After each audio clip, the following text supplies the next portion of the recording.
দীর্ঘ ২ দশক পর ত্রিশালে রাষ্ট্রীয়ভাবে শুরু হল নজরুল জন্মজয়ন্তী উৎসব।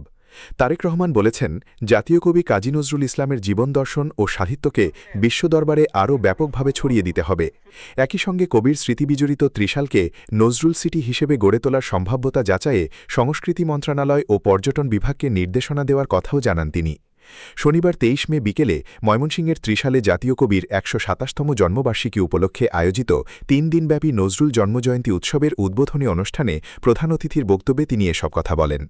দীর্ঘ প্রায় ২ দশক পর পুনরায় রাষ্ট্রীয়ভাবে ত্রিশালে জাতীয় পর্যায়ে নজরুল জয়ন্তী উদযাপন হওয়ায় সরকার গৌরববোধ করছে বলেও উল্লেখ করেন প্রধানমন্ত্রী। প্রধানমন্ত্রী বলেন, আমাদের জাতীয় ইতিহাসে কাজী নজরুল ইসলাম এক অবিস্মরণীয় নাম। তার জীবনবোধ, অসাম্প্রদায়িক চেতনা, নারী অধিকার ও মেহনতি মানুষের পক্ষে উচ্চারিত সংগ্রামী কণ্ঠ প্রজন্মের পর প্রজন্মের কাছে পৌঁছে দিতে হবে। অনুষ্ঠানে তিনি কবির জীবনের দুর্দিনের সুহৃদ মরহুম দারোগা রফিজুল্লাহকে গভীর শ্রদ্ধার সঙ্গে স্মরণ করেন। একই সঙ্গে ইতিহাসে স্মৃতিচারণ করে বলেন, ১৯৭৬ সালে জাতীয় কবির জানাজার পর মরকবাহী খাটিয়া বহনকারীদের অন্যতম ছিলেন শহীদ রাষ্ট্রপতি জিয়াউর রহমান। এছাড়া ১৯৭৯ সালে কবির জন্মজয়ন্তী উপলক্ষে আয়োজিত র্যালিতেও তিনি অংশ নিয়েছিলেন। তিনি আরও বলেন, সাবেক প্রধানমন্ত্রী খালেদা জিয়া ত্রিশালে জাতীয় কবি কাজী নজরুল ইসলাম বিশ্ববিদ্যালয় প্রতিষ্ঠার মাধ্যমে কবির প্রতি সর্বোচ্চ সম্মান প্রদর্শন করেছেন। বর্তমান সামাজিক ও রাজনৈতিক পরিস্থিতির প্রসঙ্গ তুলে ধরে প্রধানমন্ত্রী বলেন, দীর্ঘদিনের ফ্যাসিবাদী শাসনে দেশের বিচার বিভাগসহ বিভিন্ন প্রতিষ্ঠান ক্ষতিগ্রস্ত হয়েছে। পাশাপাশি মানবিক ও সামাজিক মূল্যবোধেরও অবক্ষয় ঘটেছে। তিনি বলেন, আইনের শাসন প্রতিষ্ঠা এবং রাজনৈতিক ও সাংস্কৃতিক পরিবর্তনের মাধ্যমে দেশের আবহমান ধর্মীয় ও সামাজিক মূল্যবোধ পুনরুজ্জীবিত করতে হবে। এর আগে দুপুরে প্রধানমন্ত্রী ত্রিশাল উপজেলার মৃতপ্রায় ধরার খাল বৈলর খাল পুনঃখনন কর্মসূচির উদ্বোধন করেন।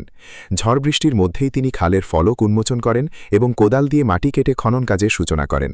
পরে সেখানে একটি তাল গাছের চারা রোপণ করেন। উল্লেখ্য, ৩.১ কিলোমিটার দীর্ঘ এই খালটি ১৯৭৯ সালের ৬ সেপ্টেম্বর শহীদ রাষ্ট্রপতি জিয়াউর রহমান খনন করেছিলেন। সময়ের ব্যবধানে খালটি প্রায় মৃতপ্রায় হয়ে পড়ে। অনুষ্ঠানে দুর্যোগ ব্যবস্থাপনা ও ত্রাণমন্ত্রী আসাদুল হাবিব দুলু, বস্ত্র ও পাট প্রতিমন্ত্রী শরীফুল আলম, স্থানীয় সংসদ সদস্য মাহবুবুর রহমান লিটন এবং ময়মনসিংহ জেলা প্রশাসক সৈয়দ ইমরান সালিহ প্রিন্স উপস্থিত ছিলেন। পরে প্রধানমন্ত্রী জাতীয় কবির ১২৭তম জন্মজয়ন্তীর ৩ দিনব্যাপী উৎসবের আনুষ্ঠানিক উদ্বোধন ঘোষণা করেন।